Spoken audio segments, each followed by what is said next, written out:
Muito bem, vamos mergulhar direto nessa análise. Sabe, a gente vive a nossa rotina corrida e quase nunca para pensar nas engrenagens invisíveis que fazem tudo ao nosso redor funcionar.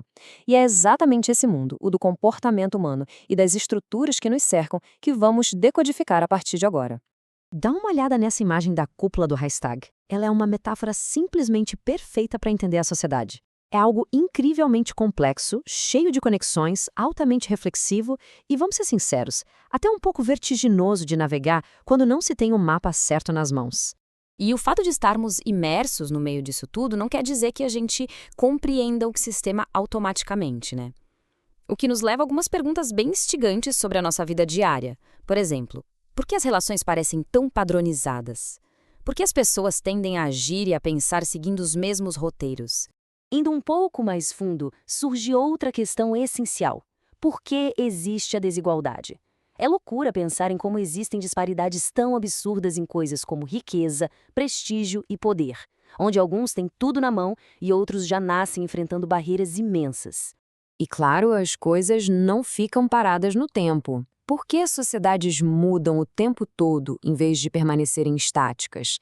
Qual é a grande força motriz que impulsiona as revoluções e vira o mundo de cabeça para baixo ao longo das décadas?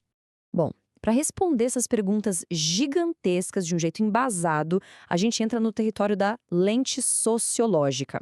O título aqui diz tudo: ciência da permanência e transformação. Porque, olha, o senso comum simplesmente não dá conta do recado. A sociologia nos dá a ferramenta exata para analisar não só como a gente produz nossa comida ou moradia, mas principalmente como a gente inventa as regras, os valores e os jogos de poder. E isso nos leva direto a um dos meus conceitos favoritos de todos, a imaginação sociológica. O sociólogo Carl Wright Mills definiu isso perfeitamente. A imaginação sociológica é aquela capacidade de olhar para as experiências do nosso dia a dia e conectá-las com forças gigantescas que atuam lá fora. Em outras palavras, é perceber que o que às vezes parece ser um problema individual é, na verdade, um reflexo de uma estrutura coletiva enorme. Mas atenção! Colocar essa lente traz algumas verdades desconfortáveis. O Pierre Bourdieu acertou na mosca com essa frase. Ele diz: a sociologia incomoda quando assume uma posição crítica, porque revela aspectos da sociedade que certos indivíduos ou grupos se empenham em ocultar. É literalmente isso. Quando a análise fica séria, ela vira uma pedra no sapato de quem prefere manter as coisas como estão. É tipo mudar a iluminação daquela cúpula que vimos antes e observar através de um filtro novo. Dinâmicas de poder e realidades que estavam totalmente escondidas nas sombras começam a pular na nossa frente. Fica impossível ignorar. Certo, sabendo desse incômodo necessário, vamos aos temas centrais da sociedade. Esse estudo é um verdadeiro mapa social que explora de tudo um pouco. A gente passa pela nossa própria identidade, pela evolução do trabalho, pelos abismos da desigualdade e pelos mecanismos do Estado. Isso sem falar nas disputas de poder, na nossa cultura, na força da ideologia e em como a religião molda a vida de milhões pelo mundo afora. É o pacote completo. Para entender o peso disso, pensa nessa imagem.